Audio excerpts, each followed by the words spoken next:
بسم اللہ الرحمن الرحیم۔ السلام علیکم۔ سعودی عرب ایک اسلامی ملک ہے جہاں پر شرعی قانون نافذ ہیں۔ اسلامی ملک ہونے کے ناطے یہاں شراب اور منشیات کے استعمال کی بھرپور ممانعت ہے اور ان ممنوعہ اشیاء کی اسمگلنگ میں ملوث افراد کا سر قلم کر دیا جاتا ہے۔ تاہم کچھ بدبخت ایسے بھی ہیں جو اس مقدس دھرتی کی حرمت کا خیال نہیں رکھتے۔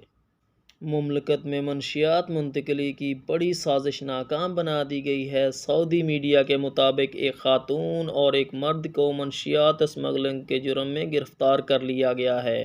سعودی کسٹمز کے مطابق بیرون ملک سے آنے والی ایک خاتون کے پیٹ سے منشیات برآمد ہوئی ہے۔ یہ خاتون جب سعودی عرب پہنچی تو گھبرائی ہوئی لگ رہی تھی۔ کسٹمز اہلکاروں کو اس پر شک ہوا جس کی وجہ سے اسے ایکس رے مشین سے گزارا گیا تو اس کے پیٹ سے درجنوں کیپسولز کا انکشاف ہوا جس کی وجہ سے اسے حراست میں لے لیا گیا۔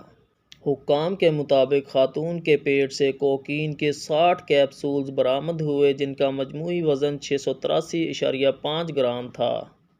بیرون ملک سے سعودیہ آنے والے ایک اور مرد مسافر کے پاس سے بھی کوکین برآمد ہوئی۔ اس شخص نے بھی اپنے پیٹ میں 80 کیپسول چھپا رکھے تھے جن کا مجموعی وزن 618.5 گرام تھا۔ واضح رہے کہ چند روز قبل جازان کی سیبیا کمشنری میں ایک سعودی شہری سے 292 کلو گرام چرس برآمد ہوئی تھی۔ رمضان المبارک کے دوران مملکت میں شراب کی 21,000 سے زائد بوتلیں اسمگل کرنے کی کوشش سعودی کسٹمز نے ناکام بنا دی تھی۔